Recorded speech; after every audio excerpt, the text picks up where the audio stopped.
Pengertian filsafat pendidikan. Pengertian filsafat pendidikan secara etimologi atau bahasa. Filsafat pendidikan berasal dari dua kata, yaitu kata filsafat dan kata pendidikan. Filsafat sendiri berasal dari bahasa Yunani, yaitu philos, yang memiliki arti kecintaan, dan sophia, yang memiliki arti kebijaksanaan.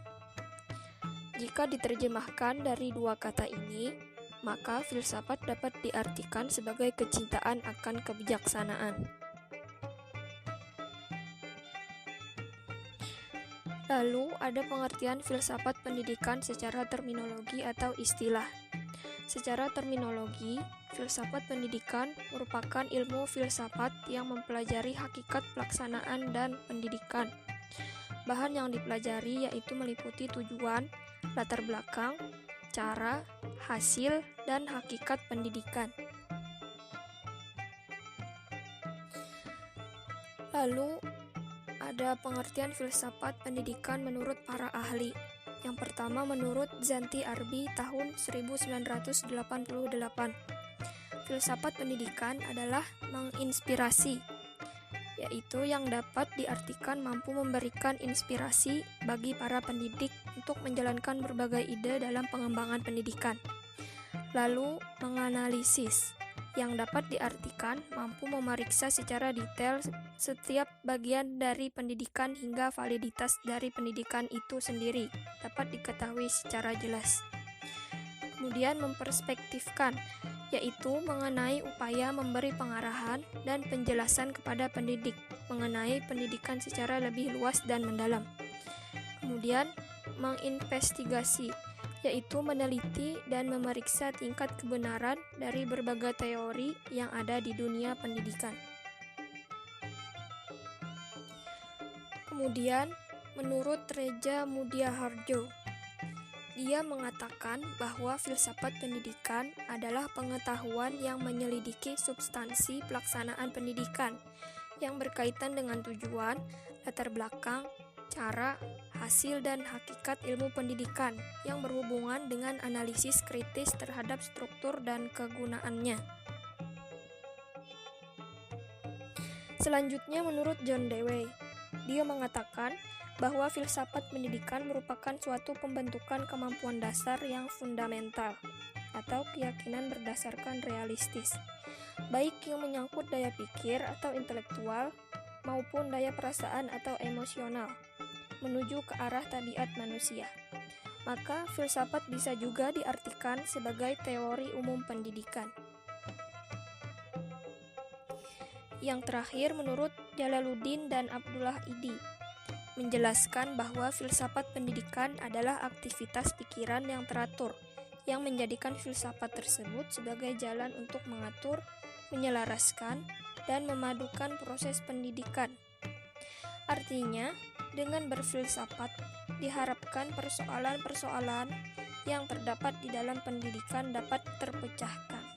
Hal ini sesuai dengan pendapat Muzayyin Arifin, bahwa filsafat pendidikan adalah filsafat yang memikirkan tentang masalah kependidikan. Nah, jadi pengertian filsafat pendidikan itu sendiri yaitu ilmu yang mempelajari tentang kebenaran yang bersifat realistis, sehingga dapat mengubah sikap dan tingkah laku seseorang atau kelompok dalam mendewasakan manusia melalui pengajaran dan latihan-latihan yang bersifat mendidik. Kedudukan filsafat dalam ilmu pengetahuan.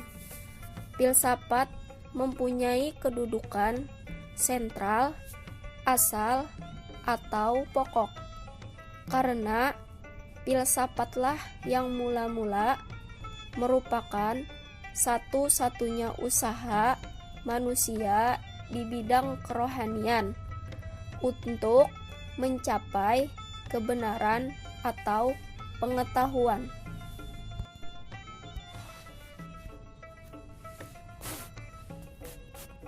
Francis Bacon dalam De Liangji 1999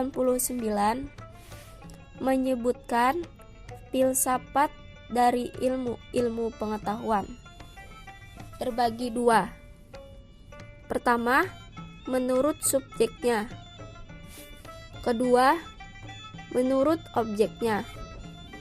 Subjeknya: 1. Teoritis. 2. Praktis. Objek: 1. Universal atau umum. 2. Khusus.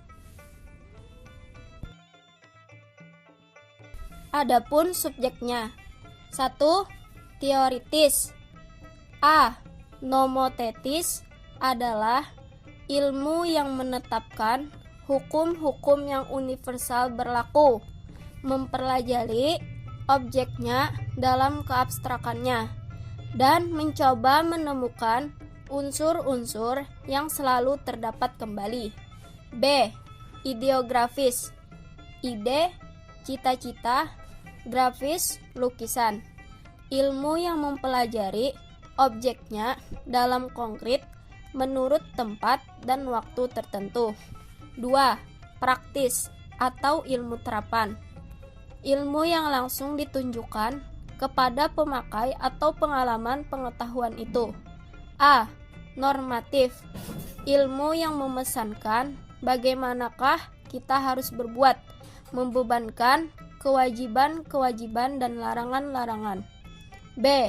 Positif, yaitu ilmu yang mengatakan bagaimanakah orang harus berbuat sesuatu, mencapai hasil tertentu. Menurut objeknya, terbagi dua. 1. Universal atau umum, meliputi keseluruhan yang ada, seluruh hidup manusia. 2.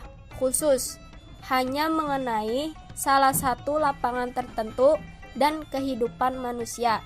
Jadi, objeknya terbatas.